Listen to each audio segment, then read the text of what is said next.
Speak about it, but you don't know about that type of black. I'm black, black, black, black, black, black, man, hands up. Yeah, you know what black, black, black. Hey y'all, welcome to my video. Let me powder real quick, I'm a little blotchy. So, before I get started on this topic that I'm actually eager to talk about, I just want to say, if you don't like it here, don't be here because you're probably not welcome here anyways. Okay? So, I am kind of eager to talk about this issue. I know that I'm going to bring a different opinion to the group, so to speak. But I actually had an experience like this myself.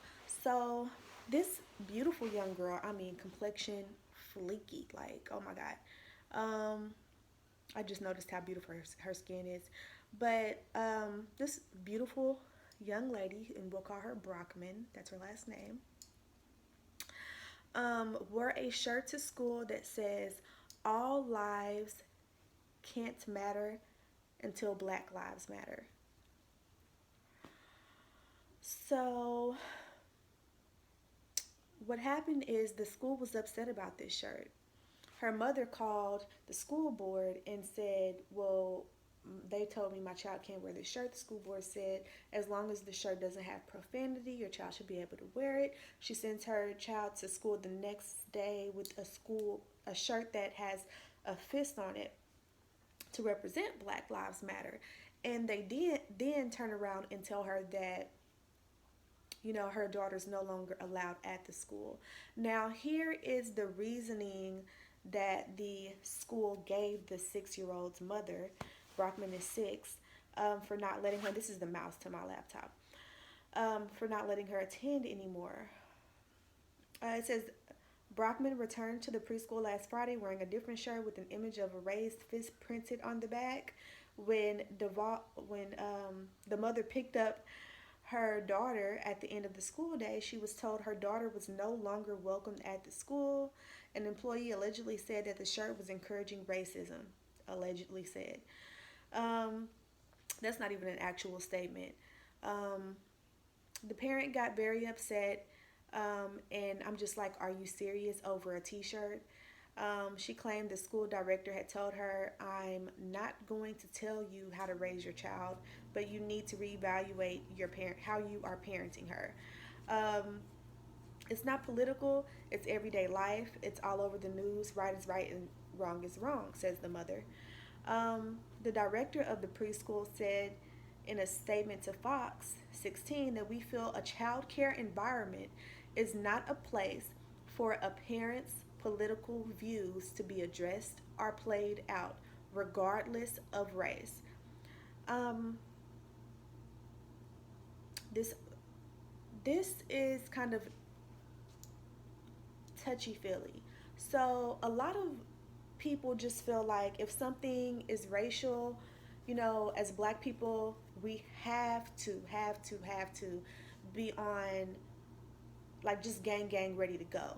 But the truth is, as a mother, until my child is really prepared to have to speak on behalf of an issue like that or fight that battle, I'm not going to send my child in there as a billboard for this topic, because I'm not there.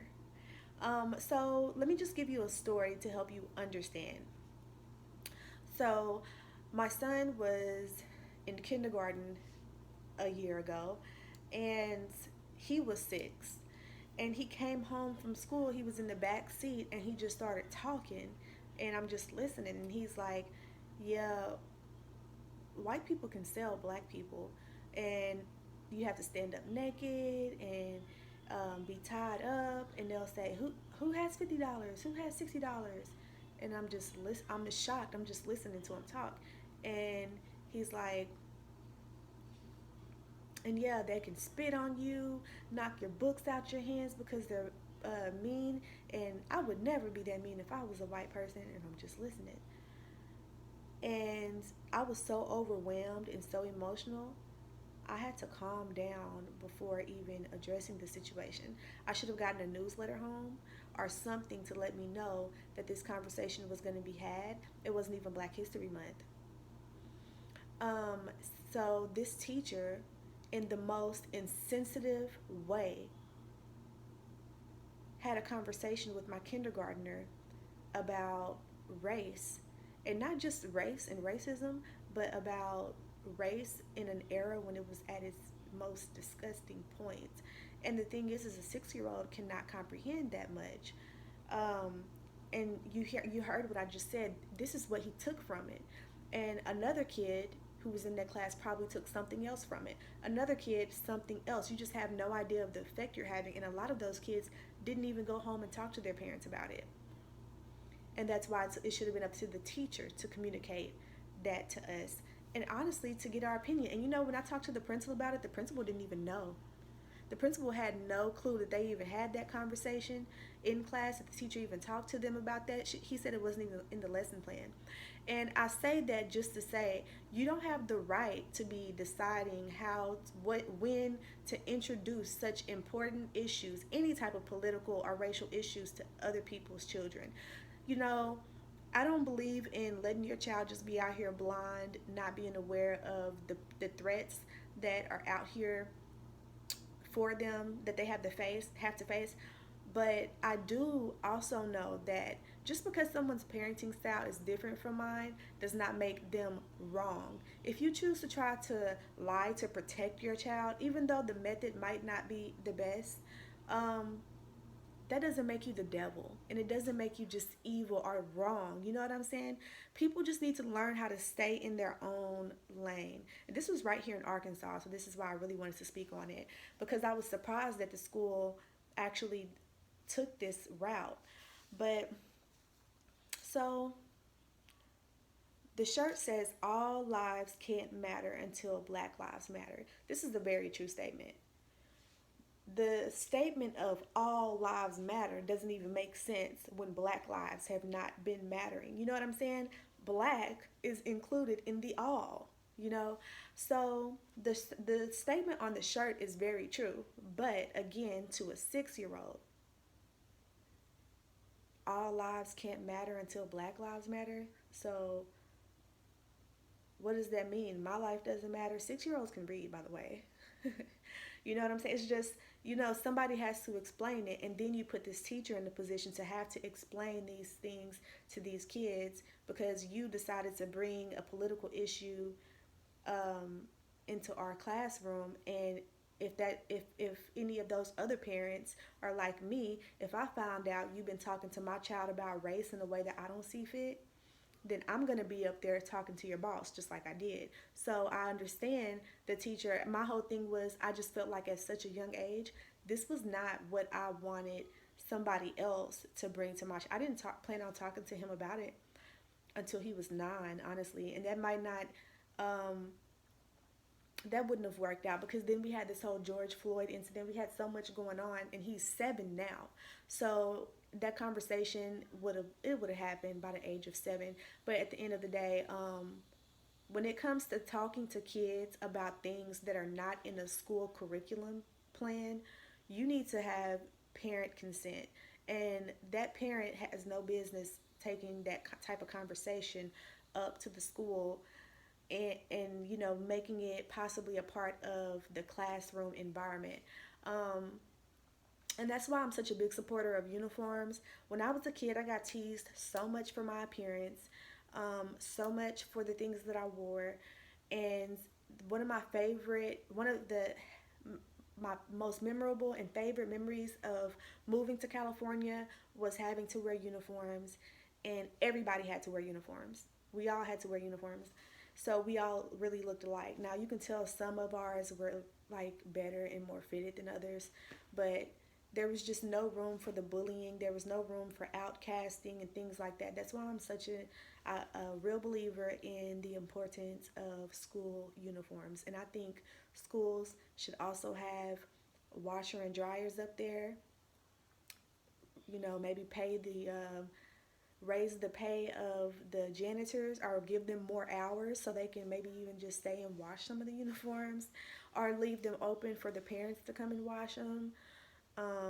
And maybe even provide, the same standard, just regular, maybe slip resistant shoe as well. So, you can't people can't get bullied based off the shoes they have. But yeah, even though I support the message of the shirt, I just do not think it was a good idea to let her child wear it up to the school, just because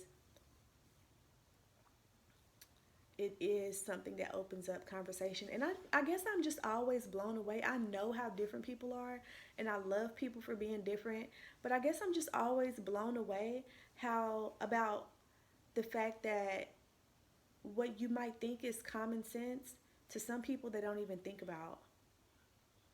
But when it comes to a classroom environment, and this is normally something I say in regards to teachers, I don't think I've ever said are bad students, because my son had a bully. When it comes to a classroom environment, the majority is more important than that one. The majority needs to be thought of, and not just one. You know what I'm saying? It's like we were having a conversation not too long ago about a kid that was bullying my son, and I was talking to a client, and they were telling me about how there was a child who worked. This client was a teacher, and she had a student in her class who was ridiculous, just terrible, a bully. And what the principal told her to do is every time he does do something right, give him a treat. So if he does stay in his seat, give him a treat. If he doesn't hit anybody for the first half of the day, give him a treat, blah, blah, blah. And she said, no, I'm not going to give him a treat, because why would I give him a treat for doing the things that he's supposed to do, the same things that everybody else is doing that they don't get a treat for doing? That makes no sense. Why would I treat him better because he's worse? It makes no sense, right? This was a teacher who was thinking about the collective and not prioritizing one individual over the entire classroom. That's very important, especially at such an impressionable age. And we do have to know that, be aware of the fact that even though our children are a lot like us, and they are most likely going to be real passionate about the things that we are passionate about,